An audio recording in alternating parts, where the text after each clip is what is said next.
پھر میرا اللہ کہتا ہے جب میرے سوا کوئی نہیں، بل ہم قوم یعدلون، پھر تم مجھے چھوڑ کر کہاں بھاگے جا رہے ہو؟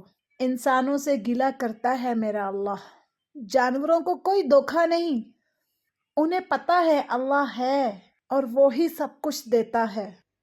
نماز چھوٹ گئی، خدا کہتا ہے کوئی بات نہیں، دوسری نماز میں میرا بندہ میرے پاس آ جائے گا۔ ظہر بھی چھوڑ دی، کہا کوئی بات نہیں، عصر میں آ جائے گا۔ عصر بھی چھوڑ دی، کہا کوئی بات نہیں، مغرب میں آ جائے گا۔ مغرب بھی چھوڑ دی، کہا کوئی بات نہیں، عشاء پڑھ لے گا۔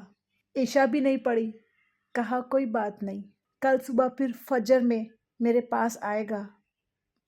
وہ کتنا رحمان ہے، وہ کتنا رحیم ہے، وہ اتنا کریم ہے کہ وہ قدموں قدموں سے اپنے بندوں کو بچا رہا ہے۔ میرا اللہ کہہ رہا ہے دبیباً یملا فی السودات، تیرا رب عرشوں پر، کالی رات، کالے پہاڑ، کالے پتھر پر چلنے والی کالی چونٹی کے پاؤں سے جو لکیر بن رہی ہے، تیرا اللہ وہ لکیر بھی دیکھ رہا ہے۔ سبحان اللہ۔ بہنوں صبر کرنا سیکھو، اے بہنوں صبر کرنا سیکھو، اور گالی کا جواب گالی سے نہ دو، تانے کا جواب تانے سے نہ دو، مسکرا کر جواب دو۔ رب ذوالجلال کی قسم کھا کے کہتی ہوں، فرشتے بھی تمہارے قدم چومیں گے۔ جو لوگ نماز نہیں پڑھتے وہ یہ نہ سمجھیں کہ ہمارے پاس ٹائم نہیں ہے، وہ یہ سوچے کہ مجھ سے ایسی کون سی غلطی ہو گئی ہے کہ جس کی وجہ سے اللہ سجدے کی توفیق نہیں دے پا رہا۔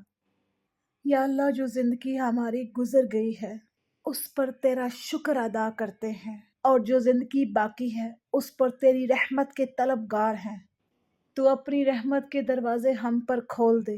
یا اللہ، اس دنیا میں تیرے کئی ایسے مسلمان ہیں جو تیرے در پر تو آنا چاہتے ہیں مگر ان کے پاس پیسے نہیں ہیں۔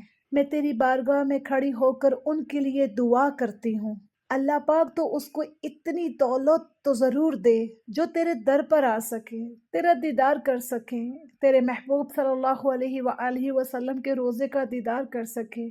یا اللہ، تو اتنا پیسہ تو دے کہ جب دل اداس ہو تو تیرے محبوب صلی اللہ علیہ وآلہ وسلم کے گھر چلے جائیں۔